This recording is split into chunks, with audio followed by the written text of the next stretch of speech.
Good afternoon, everyone, and welcome to Center for Healthy Sex monthly webinar from Mirror of Intimacy, Daily Reflections on Emotional and Erotic Intelligence. I'm Dr. Alexandra Katehakis, and today is Monday, January 7th, 2019. So this marks the first webinar of the new year. And appropriately, our topic today is security.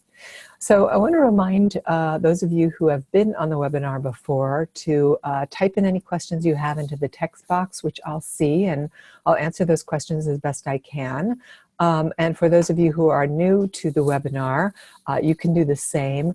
If you want to ask a question anonymously, you can email Morgan at centerforhealthysex.com, and he will type in your questions to the text box. I also want to remind you that if you have any questions about our services, about sex and love addiction, or any relational issues, or even sex therapy issues that you're struggling with, you can always call CHS at 310-843-9902, and an intake counselor will answer your questions. So let's start with the topic of security, and Happy New Year to all of you. Maya Angelou offers our quote for today, and she says, "I long, as does every human being, to be at home wherever I find myself." And similarly, I have a piece of calligraphy on my wall from Thich Nhat Hanh, who says, "I have arrived, I am home." So all of these teachers' teachings, perennial philosophies, all point to home and security being where the heart is. And I'm sure you've heard that saying before as well. That where we find ourselves, we find security. And if we are insecurely attached from early childhood traumas or problems, then we're always going to feel like we're not quite right. We're always going to feel like we're looking for security outside of ourselves. And relational security can't be pointed to as a thing that we possess, because we're not romantically or sexually secure because we have another person in our lives, or that we have the perfect home or car or some possession that we own, even though the larger, broader culture advertises to us all the time that by acquiring things, we will then feel secure. So thinking about how security comes, it really comes from the inner work that we do. And this notion of security is also somewhat of a fallacy, because every moment is, quote, insecure. We never know what's going to happen from moment to moment. I'm sitting here quietly right now, and it's a gray, rainy day in LA, but you know, in the next second there could be an earthquake and the whole thing could be shattered. There's no way of knowing. So we grasp onto this idea of security. We're constantly trying to manage the expectation we have of being secure with the external elements around us that are telegraphing to us whether we are or we're not. And this is a gap inside every human being. We're scanning all the time for novelty, for safety, and for some kind of security. And I know in the culture here in Los Angeles, and certainly in the culture of advertising in general, we get this sort of endless message that other people, quote, have it all, that other people have it better than I do, or other people are more secure, or they're more happy, or they have something that I don't have. And I think that's a very dangerous thing to hold on to, because it's a false sense of permanence when there really is no permanence. It's all impermanent. And yet the paradox to that is that the only lasting security that we'll ever have is from our own self-trust, our own self-worth, our own self-care, and how we choose certain people and actions and activities to engage in that mirror our values. And that may be the closest way we ever get to a sense of security, not actually an acquisition of security. So I want to remind you that if this is sort of piquing your interest, or that if you have any questions or thoughts along the way, to please text them to them, because I'm happy to go on any kind of, emergent, divergent conversation here that may take us into other realms besides just security. But if we could have a dialogue that will make this conversation go much smoother. Otherwise, I'm just in a monologue, obviously. So we might share our love, our honesty, our integrity, and our deals with other people, but oftentimes we do it after we've secured those things in ourselves first. And perhaps that is what wisdom is, when we have solidified our sense of our experience around feeling secure, which I think we could also call being centered. What does it mean to be centered or grounded? And what are the various actions or practices that you engage in that make you feel that way? So I would be interested to hear from people about what makes you feel secure, and what gives you a sense of security that is not reliant upon another person. Now, again, this is paradoxical, because human beings need other human beings in order to feel safe and secure. I mean, certainly an infant will die without other human beings making it feel safe and secure and protecting it. And our attachment systems are wired in such a way that we require safety in order to feel trust. We require security in order to feel like we can love or go forward in life. It's very, very challenging, if not impossible, to function in life if you don't feel secure. Meaning, if you don't have a space to call your own, where you can take a shower and eat and get dressed and go to work from every day, homelessness is not a secure situation. And so I don't want to minimize the power and the need for a domicile, for basic food, clothing, and shelter. So I'm talking about a different kind of security here, though. I'm talking about an internal security. So someone says, along the lines of the grass is greener concept, do you find that in our constant search for security, we sometimes ignore the good, safe, and secure things in our life in search of novelty or the next best thing? And I would say, yes, absolutely. One of, I think, the most important mantras we can have is, I want what I have. I want what I have. Not what I don't have, what I wish I had, what my fantasy thinks I should have. And that germ that gets into our heads is the thing that has us picking at our relationships, at our partners, at our children, at our parents. They're not good enough somehow, which really is a reflection of us not feeling good enough ourselves. Because when I feel good enough, what I have is just fine. It's perfect. It's luxurious. It's beyond comprehension at the abject riches all of us have, that we can get up every morning and know that we slept in a dry bed, and that we can open our refrigerators and we have something to eat. That is a profound sense of physical security. And someone says, sobriety from all psychoactive substances, meditation, and being in nature.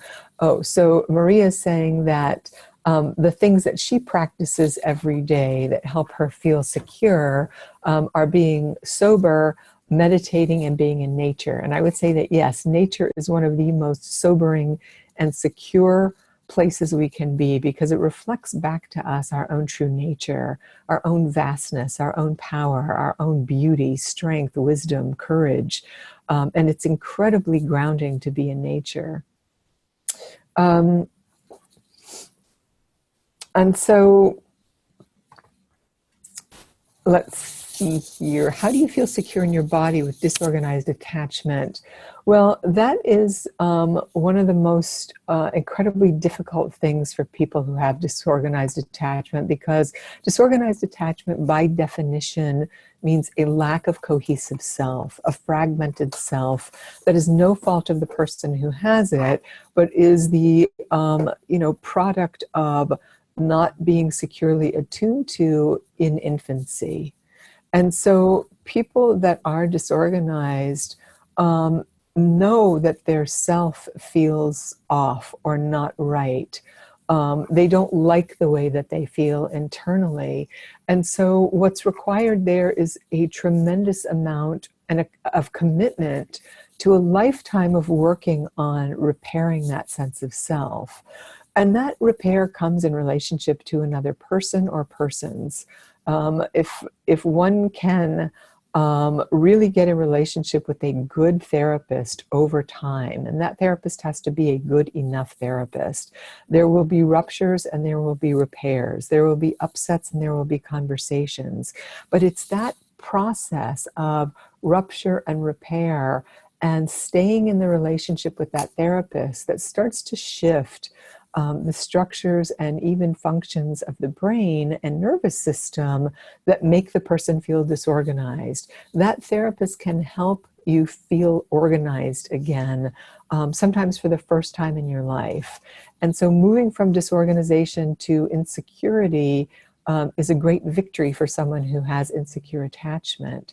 So if that's true for anyone who's listening, I really want to encourage you to get into therapy with a therapist that you feel safe with, that you know is going to hang in there with all the difficulties that you have, and that you're going to hang in there and that you're going to make it work. I also think that 12-step programs can be enormously helpful for disorganization also, because it forces us to be in relationship with other people, to get feedback from other people, and to shift and change. And then someone says that living in congruence helps me to feel safe and secure. So somebody writes here, my internal wound, relational conflict, is the continued inability to fully trust my spouse. It's based on betrayal, initially when he was diagnosed as a sex addict 3.5 years ago, and again 1 year later when he acted out. Both times he did not come forth with the truth. I caught him and confronted him. Is my survival instinct at play? I would say, yeah, most definitely.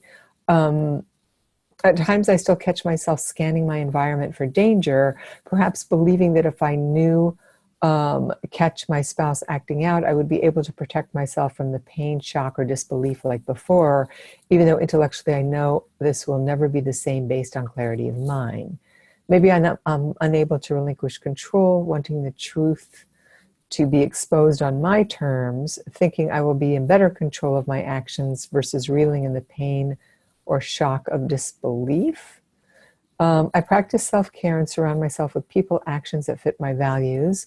I'm aware of my thoughts as an inner conflict and have not acted on them or desire to do so, yet I wonder why this distrust. Well, it's very difficult to trust someone when that trust has been shattered, and it takes a long time for that trust to be rebuilt. So if, a year ago your partner acted out and lied to you about it, that really leaves you at ground zero again. So naturally you're going to be hypervigilant, which is the scanning of your environment, that you are afraid that you're going to go through that pain and shock and disbelief again. And so where is your security in the presence of all of this? You are living in an insecure situation, in a situation where you don't know from day to day where the truth is, and whether you'll be told the truth or not. And so you have to find ways to make yourself feel secure, but it can't be from your partner, because your partner is now currently unreliable. And unless he or she starts to do something different, you can only know what's in front of you, what you see, and what's true for you. So this then becomes a question of what do you really need in order to feel safe and secure in your life? And are you going to stay in a relationship that has you feeling insecure, or are you going to risk being on your own and dealing with your own insecurity? Because oftentimes we're looking to our partners to make us feel good and secure in life when we don't feel that way on our own. So it's a both and situation, that if we're going to be in a secure, functioning relationship, then we absolutely need our partner to help us feel secure. But they do that by being honest, by being truthful, by showing up in the way they say they're going to, by respecting themselves and other. And so that is a part of a secure attachment in a love relationship. So what are we bringing to the love relationship? What are we expecting in that relationship? And do we rely on the other person to make us feel good all the time? Or are we already feeling good and then that partner is additive to us? They're additive to our security. So it sounds like your survival instinct is, very strong right now, as it should be, because you've been, in danger. And this is, a strong drive that can keep us in relationships even when they're dangerous. Even children who withstand terrible circumstances, and they would rather withstand those circumstances than risk abandonment, illustrates the point that I'm making here, is that we humans will stay in very dangerous situations sometimes, bad to dangerous, because we'd rather stay in the hypervigilance and the fear of the known than risk stepping into the unknown and relying upon our own selves to make us feel secure and loved and good. And especially if you've ever felt genuinely unsafe, if you are a person who grew up in a household where it was unsafe with the adults around you, that they were a source of comfort and danger simultaneously, then it makes it very difficult to get a foothold, because we get so used to chaos as being the norm, that we have a high capacity for that kind of chaos, that we've lost ourselves in the midst of it and don't stop to ask ourselves, is this really okay with me? Can I actually really live with this? Now, no one person is all good or all bad in general. We're all of us also have our issues, and our partners find us, a pain in the neck to live with, because nobody's perfect. But is your partner good enough? Are they making good enough strides in their recovery, or in the things that they've told you they're going to change about themselves? And have you done the same thing? Have you made good enough strides? In that case, then we have to look at the situation again and say, you know what? I want what I have. I'm secure in this. I feel grateful. My partner's doing the best they can. And together we're building something here that has meaning to both of us. The problem is if you feel like you're working harder than the other person is working, or if you feel like you're constantly revisiting the same issue over and over again with no real change to speak of, then you have to ask yourself why you're tolerating what you're tolerating. And self-care is extraordinarily important in relationship with addicts, which is, one of the basis of Al-Anon. People who live with active alcoholics go to Al-Anon because they don't want to leave the relationship, but they want to learn how to live with the addict. And if that's an active choice that you're making, then that's fine. But make sure it's an active choice that you're making, not one where you're going to sleep on yourself. So any other questions about this topic of security? Because I don't see any other coming up in my chat box. Nope, I don't think I'm missing anything. So let's see. I guess the point here is if we don't heal our own wounds, then we're going to seek external forms of security. And again, we live in a culture that really propagates this, that if you have something else, or if you have more of what you have, then you're going to feel more secure, better about yourself. But we've all met and known those people who, the more they have, the more insecure they actually look, because it's always about, look at me and look at what I have, or look at what I've done, or look, look, look. So it's a narcissistically wounded state where that person's trying to fill up an internal hole, as opposed to, filling it up ourselves. And so how do you fill up the pain that you might be feeling yourself? What are the things that you do? Somebody mentioned going into nature, or living in congruence, or meditation, things of that nature. So someone asks, what's more important, financial security or romantic security?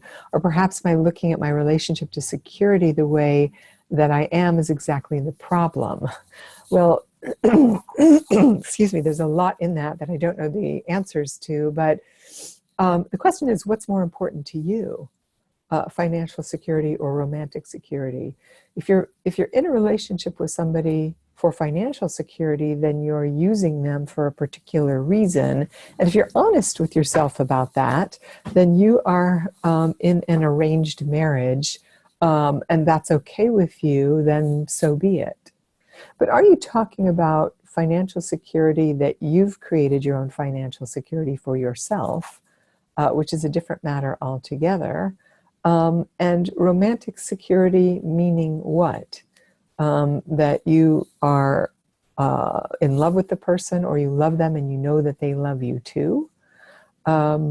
These are questions that each person has to uniquely answer for themselves, because I can't answer that question. What's more of value to you, financial security or romantic? Do you marry for love or for money, or both?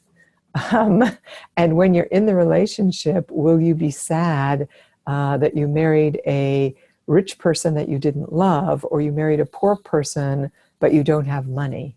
You see, we can't escape these paradoxes in life. But if you give yourself financial security because you're gainfully employed and you're saving money, and maybe you're not, super wealthy, but you've saved enough money that you feel secure enough. And whether that's, $5,000, $10,000, $100,000 doesn't matter. There's a time when, people have $1,000 in the bank and they feel really secure and wealthy and good about that. Ask any college student that has that kind of savings, and they'll tell you, I'm good for today. So it's all relative to where we are in life and what we think we need. So if you give yourself financial security, and the other person is not as secure as you are financially, you may not resent them or resent yourself for being trapped in a relationship where there's no money. If you marry somebody that you don't love, or you get in a relationship with somebody that you don't love, at some point you're likely going to resent or hate yourself, and you will project that hatred onto that person also. So that's generally a bad deal. I would say, because people feel trapped when they do that. They also feel like they're prostituting themselves on some level. So if you are violating your integrity, that will answer your question about where your security comes from. Allison asks, can attachment style be changed? And the answer is yes. I would like to be more secure in my romantic attachment. Is this possible for someone who has anxious insecurity? Yes, it is. And so again, here comes another one of those paradoxes, Allison, that we know from the literature that a secure love relationship will change a person's attachment style. And so one of the things that helps with anxiety the most is the ability to be in a love relationship. The problem in that is the person with the anxious attachment style is going to have a hard time settling down and tolerating a hug, a close-in sort of love, a quiet love where there's intimacy, eye contact, being able to talk about the most vulnerable things, even your anxiety, and having your partner tell you that they love you anyway. or that you're beautiful, or that you're matter. So being able to tolerate compliments and take in compliments is going to be a big challenge for you, because it's going to bump up against that anxiety, and it's going to make you want to push it away. So tolerating closeness, intimacy in the form of touch, compliments, lovemaking, are things that will start to settle your nervous system down, which is what the anxiety, or where the anxiety is located, we could say. So you can earn a secure attachment through a love relationship. Now, that said, once you have a massive stressor in your life, your anxiety is probably going to shoot up again, and you'll revert to your primary attachment style. But it doesn't mean you can't use your partner to help soothe you, to help calm you down, to help kind of bring you back to that secure feeling and baseline. So if you are in a relationship, then you should use your relationship to help to cultivate your security, which really means about regulating your nervous system, noticing when you get uptight and anxious, and trying to take a contrary action around that. Someone, Stephanie says, can you perhaps explain what a narcissistically wounded state is? Well, a narcissistically wounded state is a fragile state. It's a state where the sense of self again feels like it's been injured or harmed. And children that are in the narcissistic phase are typically in the years 3 and 4 years old, where the world is all about them. And the world should be all about a 3 or 4-year-old. Excuse me. It's the primary caregiver's job to reflect back to that child how good they are, how beautiful they are, how smart and funny and lovely and delicious they are. And it's not just through words, it's through facial expression, through gesture, through tone of voice, through touch, that the parents and the primary caregivers give the message to the child that they are loved and whole and good. And when the child does not get this at that age, that's a very crucial stage. That's when narcissism is formed, or disordered narcissism is formed. Then people grow up to be self-centered. And that's the child who, still at age 10 is looking for a lot of validation in the classroom. And then 20 is all about, look at me, and even exhibitionistic in college. And, so it goes on into the 3rd, 4th, 5th, 6th decades of their lives, where it's all about them. They don't have empathy for other people. They're not interested in other people. It's all about what serves them, because they feel so empty internally. So when somebody gets wounded narcissistically, and it happens to all of us, by the way, there's a sense and a feeling of collapse in the very center of our being. We would call it shame also. But typically it's related to, something I did or how I'm perceived. And somebody tells me they don't like that. Instead of me being able to really listen to understand that person and hear what they're saying about what I did that was so offensive to them, I start to crumble internally. And we all know that feeling of hot shame in the body. My level of security starts to wash out, because my nervous system's getting dysregulated. So I start to collapse and feel like a bad person. Poor me. I did this horrible thing. Now, again, that's a paradoxical situation, because a secure person is going to be listening to the offense and say, wow, I can see where I did do that, or I said that, or yeah, I did have an attitude about that, and I'm sorry. So I feel some shame about it. I don't feel good about insulting you, for example, but I'm owning it, and I'm not making it all about me. Somebody who's narcissistically wounded or narcissistic, or collapses into that, doesn't hear you at all anymore, doesn't hear the offense, let's say the insult, and makes it all about them by saying, I'm such a bad person, I'm so stupid, I can never get anything right for you. And in that, it's all about me, me, me, me. It's now about how bad I am. And so you're not getting attended to. I'm not hearing that I insulted you, nor am I saying I'm sorry to you, which is really what you're wanting. Instead, I'm making it all about my woundedness, and now you have to come to my rescue. So there you are, your feelings are hurt and insulted, and now you've got to pull me up out of it also. So you never get your needs met if you're in a relationship with somebody who's narcissistically wounded in that way.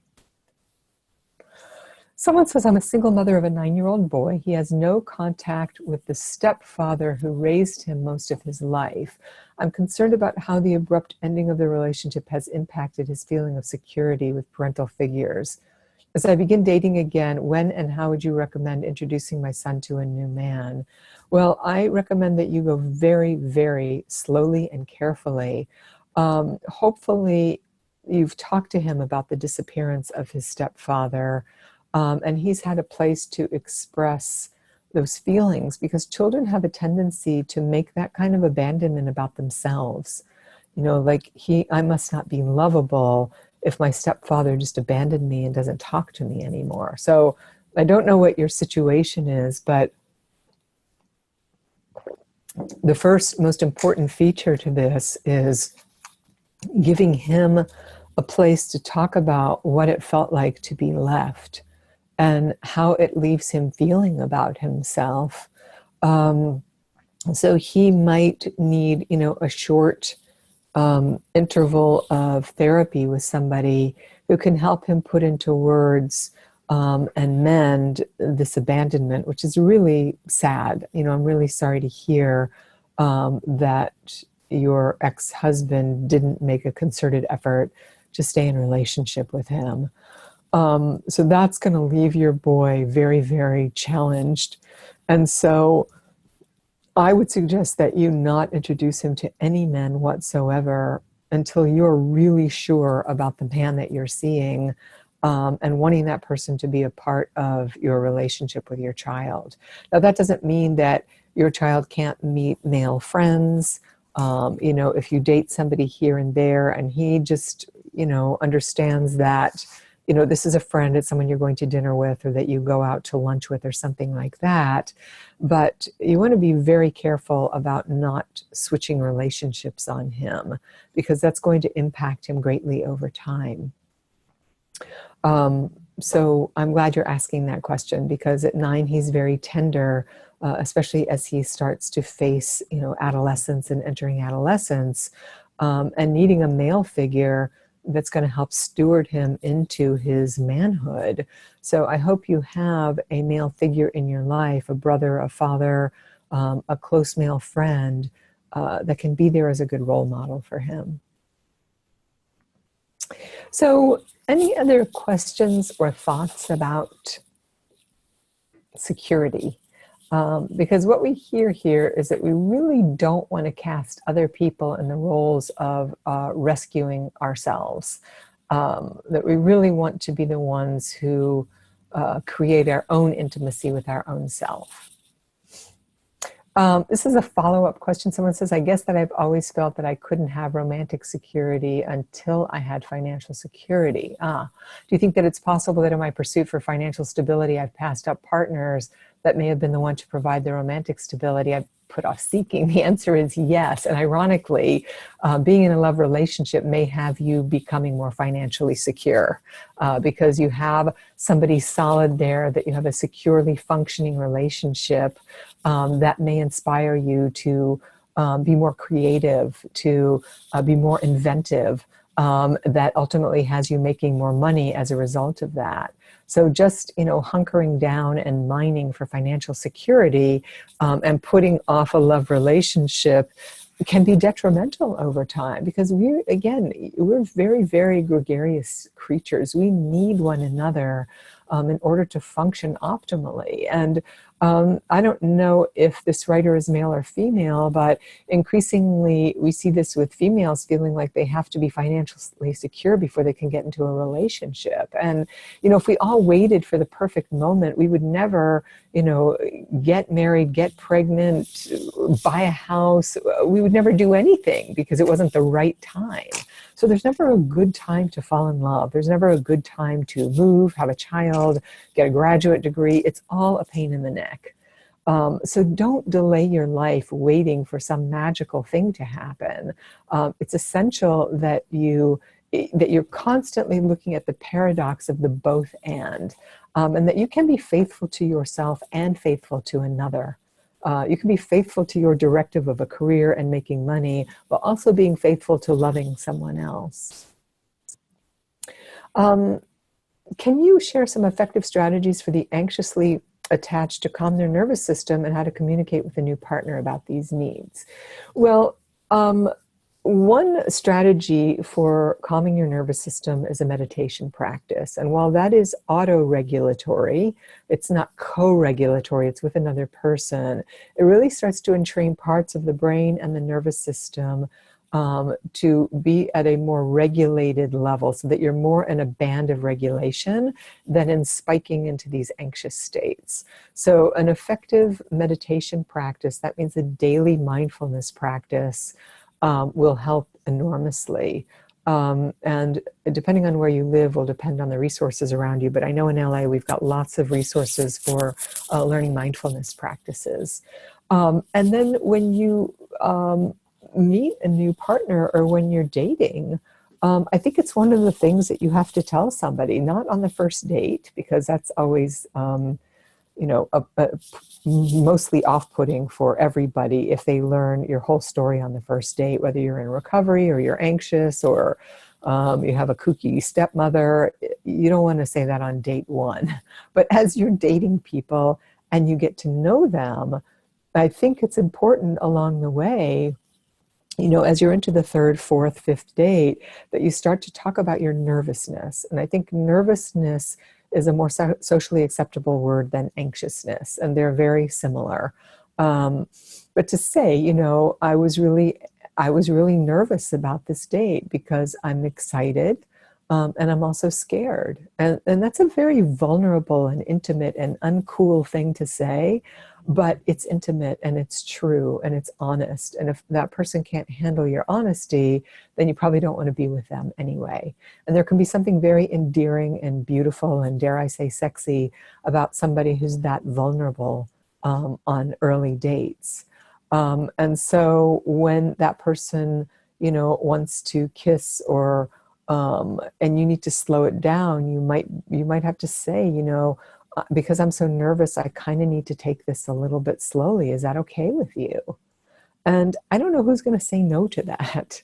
If all people are after is kind of lunging at sex or kind of getting sex over with because they're so anxious, then again, that's not really a good fit. This idea that we should just get it over with is really somewhat appalling to me, because you're missing the whole courtship phase of the relationship.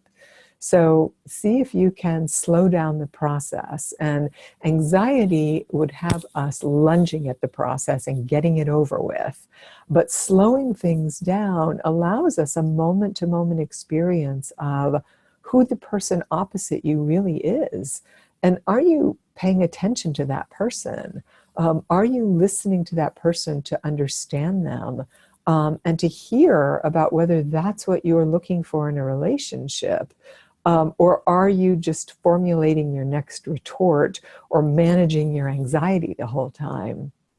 So I think you'll surprise yourself if you breathe when you're on a date and when you're with somebody who's new, and you remind yourself just to slow down, just to let it be okay, let it be awkward. This is such a sort of intolerable thing for people today, is that no one wants to feel awkward. So everybody texts or emails or does anything they have to do to stay out of a real conversation in a real way that exposes our humanity to the other person. Because that awkwardness there's something, again, sort of endearing about it, but also it's just human. Like, who doesn't feel awkward on early dating? Who doesn't feel insecure? Nobody's got it all together, and we're looking to see if that person is a possible mate. I mean, what more extravagant thing could you be shopping for than that? A car is a machine, a house is an object, but a love relationship is everything to us. Because we're looking for someone who's going to make us feel safe, secure, that we respect, that we trust, that we can love. I mean, these are major, major deals for the human being. So slowing down the whole thing so you can get a good read on who this person is, and so they can experience you honestly also, is something that you owe to yourself. And it's okay, again, to say to somebody, I need to take things slowly. I'm somebody who really likes to get to know people. I want to know more about you and how you came to understand that and why you chose to take that trip. And so ask questions that are curious, that start to build a sense of safety around the two of you and security, so that you can reveal your, whatever's going on with you also. So I hope that's helpful in answering your question about that. So when it comes to being secure, we don't want to turn a blind eye to people's character defects. We don't want to look away from red flags in our desperation to get in relationship with somebody. You just want to ask yourself how secure you feel in relation to the person that you're sitting opposite with. Can you let your guard down? Do you feel free to be yourself? Are you not worried about being misunderstood or what you're saying being used against you? There should be an ease when it comes to security, when it comes to love relationships, because we are looking for secure functioning, meaning we're looking for a place of regulation, which has to do with good heart rate variability. That means your heart's not pounding in the presence of this other person because you're afraid or you're anxious. It may be pounding because you're falling in love. That's a different kind of pounding. But that you feel a sense of being with your own self, and that you know in your bones that this person is trustworthy and that you feel okay with them. And that you talk about that. And you also talk about your fears, because it's important to let the other person know that it's not that easy for you to trust, if that's true, if you came from an untrustworthy household. And so watch your tendency to want to be rescued in relationships because you didn't get that security growing up.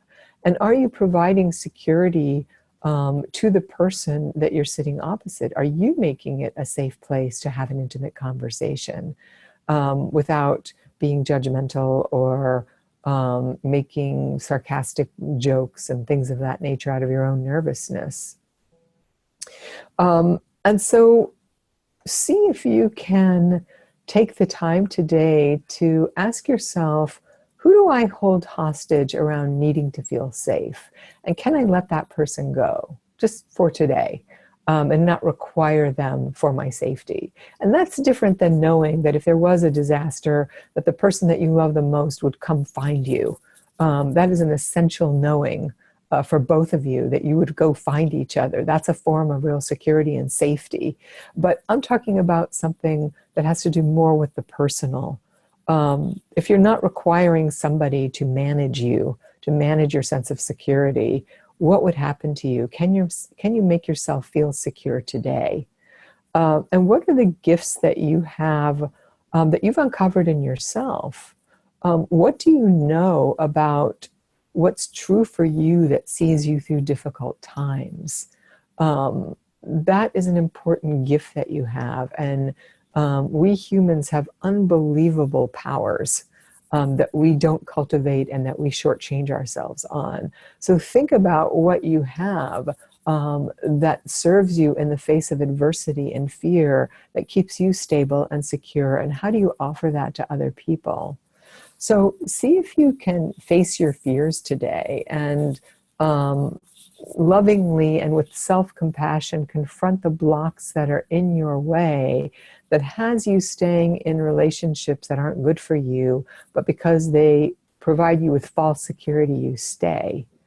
And just be honest with yourself. It doesn't mean you have to do anything. You don't have to change the relationship or leave it, but be honest with yourself about why you're in those relationships. But most importantly, see if you can affirm yourself today by saying, I am secure as I am. I want what I have. I am whole and complete on this day, this new year. And set your intention for security in 2019, that you're going to work on your own sense of self and connecting deeply with your sense of self, because this is a true love. This is the love that cannot be taken from you. It cannot abandon you. It won't leave you in a shopping mall by yourself. That when you have your own self to rely on, you won't sell yourself down the river in bad deals. You will take good care of yourself. So if there aren't any other questions, I want to remind you that you can call CHS anytime at 310-843-9902. That we're available to help you with all sorts of resources, whether it's in LA or outside of the country, and sometimes around the world, depending on where you're located and who's there to help. But find yourself a good, secure therapist to have a relationship with. Find yourself a good, secure love relationship where you can work your family of origin issues out with. And I hope you have a happy and secure new year. And I look forward to talking to you again in February.